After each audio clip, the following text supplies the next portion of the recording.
నమస్తే, welcome to Telugu రాజ్యం. ప్రస్తుతం మనతో పాటు డాక్టర్ ఎంజెడ్ఏ ఆస్కారి గారు ఉన్నారు. సార్తో మాట్లాడదాం. నమస్తే సార్. నమస్కారం అమ్మా. సార్, ప్రీవియస్ది మీద ఒక వీడియో చూసారంట, అది ప్రీకమ్ గురించి ఏదో చెప్తున్నప్పుడు అది చెప్పినప్పుడు అందులో మీ మాటలు అవి అన్ని ఆ సింటమ్స్ అన్ని ఉన్నట్టు అనిపించినాయి. నాకు కొంచెం అప్పటి నుంచి భయం ఒకటి స్టార్ట్ అయింది సార్. సో దీనికి ఏమైనా యునానీలో ట్రీట్మెంట్ ఉంటుందా ప్రీకమ్ అనే ప్రాబ్లంకి అని అడుగుతున్నారు. దానికి ఏం చెప్తారు మీరు? ఓకేనమ్మా. అసలు నా వీడియోలో చాలామంది precum, sensitive penis, night falls, spermatorrhea, Dhat syndrome, ఇది థా సిండ్రోమ్ అంటే వీర్యానికి సంబంధించిన వ్యాధులన్నీలో వస్తాయి. దాంట్లో ఏమొస్తుందంటే night falls, sensitive penis, precum, urine ద్వారా వీర్యం పోవడం, స్పెర్మేటోరియా, ఇవన్నీ థా సిండ్రోమ్ కింద వస్తాయి. ఇంకోటి ఏంటంటే కొందరు మోషన్ కూర్చున్నప్పుడు మొక్కినప్పుడు 2-3 చుక్కలు వీర్యం బయటకు వస్తాయి. ఇది కూడా దాంట్లో వస్తుంది. వీర్యం పలచగా అయినప్పుడు ఇది వస్తుంది. యునానిలో 5 కూడా పరిగణిస్తారు.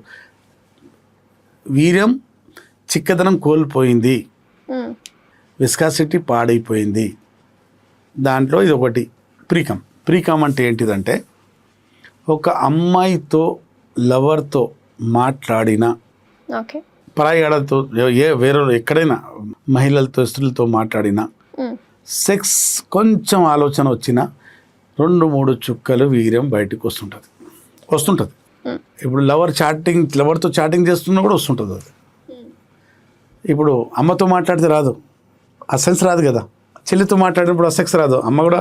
అమ్మ ఆడదే, చెల్లె కూడా ఆడదే. వీళ్ళతో మాట్లాడినప్పుడు అస్సలు రాదు, ఎందుకంటే ఆ వైపు వెళ్ళదు. పరాయి ఆడద స్త్రీతో మాట్లాడుతున్నప్పుడు ఆ సెన్స్ వచ్చేస్తుంది. అప్పుడు 2-3 చుక్కలు వస్తుంటుంది. ఇది ఇప్పుడు ఏమవుతుంది, చాలామంది ఇప్పుడు మా దగ్గరకు వచ్చేస్తారు. మా ఆవిడకైనా మా లవర్కైనా ముద్దు పెట్టుకుంటున్నా కూడా వీర్యం వెళ్తుంటుంది సార్. నాకు మంచిగా అనిపించదు సార్. అండర్వేర్లు తడిగా ఉంటుంది, ఎప్పుడు చొల్లుగారి ఉంటుంది. కొందరు డాక్టర్లు నేను వెళ్తే డాక్టర్ దగ్గరికి వెళ్తే 2-3 చోట వెళ్ళాను సార్. 2-3 చోట వెళ్ళాను, 2-3 చూపించాను. ఏం కాదులే, మంచి వంటకాలు చూసినప్పుడు నోట్లో నీళ్ళు వచ్చినట్టు, అమ్మాయిలకు చూస్తే నోట్లో నీళ్ళు వచ్చినట్టు, అంగంలో కూడా వీర్యం బయటకు వస్తుంది, ఏం కాదులే అంటుంటారు. ఇది ఎంతవరకు సమంజసం సార్, ఇది మంచిదా కాదని నాకు ఇలా కామెంట్స్ చేస్తుంటారు, నా దగ్గర వచ్చి చెప్తుంటారు. మంచి వంటకాలు చూసినప్పుడు నోట్లో నీళ్ళు రావాలి, కానీ బయట నీళ్ళు రాకూడదు, చొల్లు వచ్చినట్టు అంటారు జనాలు. అమ్మాయితో మాట్లాడినా, పెళ్ళంతో మాట్లాడినా, లవర్తో మాట్లాడినా వీర్యం బయటికి రాకూడదు. వీర్యం బయటకు వస్తుందంటే ఏదో దోషం, లోపం ఉన్నట్టే. అసలు ప్రీకమ్ ఏంటంటే యూరిన్ ఇక్కడ మనం అంగం మగాళ్ళ కంటే ఆడవాళ్ళ కంటే కొంచెం తేడా ఏంటంటే, ఆడవాళ్ళు 2 ద్వారాలు ఉంటాయి. యోని ద్వారం ఒకటి, మూత్రద్వారం ఒకటి, మూత్రం వచ్చే ద్వారం ఒకటి. మగాళ్ళలో యూరిన్ కూడా అక్కడి నుంచి వస్తుంది, వీర్యం అక్కడి నుంచి వస్తుంది. కాబట్టి ఇక్కడ ఇబ్బంది ఏంటంటే, ఒక మూత్రంకి వెళ్ళాడు అనుకోండి, మూత్రంకి వెళ్ళేసి సెక్స్ చేయడానికి వెళ్ళినప్పుడు అక్కడి నుంచి వీర్యం వస్తుంది, అక్కడి నుంచి మూత్రం వచ్చింది. మూత్రం యాసిడిక్ నేచర్ ఉంటుంది, ర్యాష్ కెమికల్స్ ఉంటాయి దాంట్లో. ఈ ద్వారం నుంచి వీర్యం, ఇక్కడ మూత్రం పోయింది కదా, వీర్యం రావాలా. వీర్యం దాంట్లో దాంట్లో వీర్యకణాలు ఉంటాయి, చాలా డెలికేట్ అవి. ఆ మూత్రంలో ఉన్న నేచర్కు చచ్చిపోతుంటాయి. కాబట్టి దేవుడు ఏం చేశాడు, వీర్యం రాకముందు ఇక్కడ చిన్న 2 గ్రంథులు ఉంటాయి, కాపర్ గ్లాండ్స్ అని. ఆ కాపర్ గ్లాండ్ నున్నటి పదార్థం ఇక్కడ దారికి వదిలిపెడుతుంది. వీర్యం రాకముందు స్వాగతం చేస్తుంటుంది. ఈ చిన్న నున్నటి పదార్థం వీర్యానికి రమ్మని స్వాగతిస్తుంటుంది. ఇక్కడ దారి క్లీన్ అయిపోయిందని. ఈ 2 గ్రంథుల సీక్రేషన్, కాపర్ గ్లాండ్స్, ఆ సీక్రేషన్ ఓవర్ అయినప్పుడు, హైపర్ అయినప్పుడు అది బయటకు వస్తుంటుంది. మనం అమ్మాయితో మాట్లాడినా, అమ్మాయి గురించి ఊహించుకున్నా, ఏదో ఒక లవర్ గురించి ఊహించుకున్నా కూడా దానికి hyper secretion of copper gland అంటారు దానికి. అది హస్తప్రయోగం చేసే వాళ్ళలో ఈ సమస్య వస్తుంది.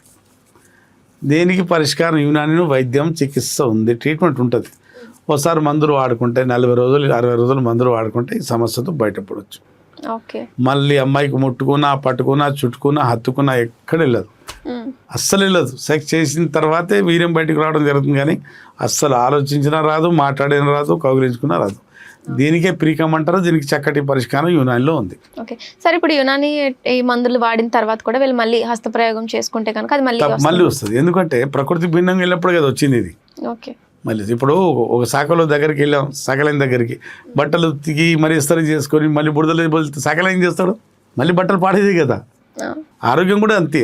మనం మళ్ళీ కొట్టుకున్నాం, మళ్ళీ చేసుకున్నాం, మళ్ళీ చూసుకున్నాం అంటే మళ్ళీ పాడవుతుంది. చూసుకున్నామంటే అంటే పోర్నోగ్రఫీ, హస్తప్రయోగం అడిక్షన్, ఈ 2 పోర్న్ అడిక్షన్ ఆపాలి. కొందరైతే నైట్ లవర్తో సెక్స్ చేయడు కానీ మాట్లాడుతుంటారు. న్యూడ్ కాల్స్ ఉన్నాయి ఈ మధ్యకాలంలో. అమ్మాయికి డబ్బులు ఇచ్చేసి ఆన్లైన్ నుంచి మొత్తం బట్టలు ఇప్పేసి మాట్లాడుకుంటారు, న్యూడ్ కాల్స్. దానివల్ల కూడా సెన్సిటివ్ పెయిన్స్, దానివల్ల కూడా ప్రీకమ్ సమస్య వస్తుంది. ఈ మధ్యకాలంలో మాకు చాలా వచ్చి చెప్తారు, సార్ మాకు కొన్ని న్యూడ్స్ కాల్స్ అవి చూస్తుంటాం సార్ అని, పోరు చూస్తుంటాం, హస్తప్రయోగం చేస్తున్నాం, ఇవన్నీ మానేసి ట్రీట్మెంట్ చూసుకుంటే సమస్య బయటపడవచ్చు. Okay doctor, okay, thank you doctor.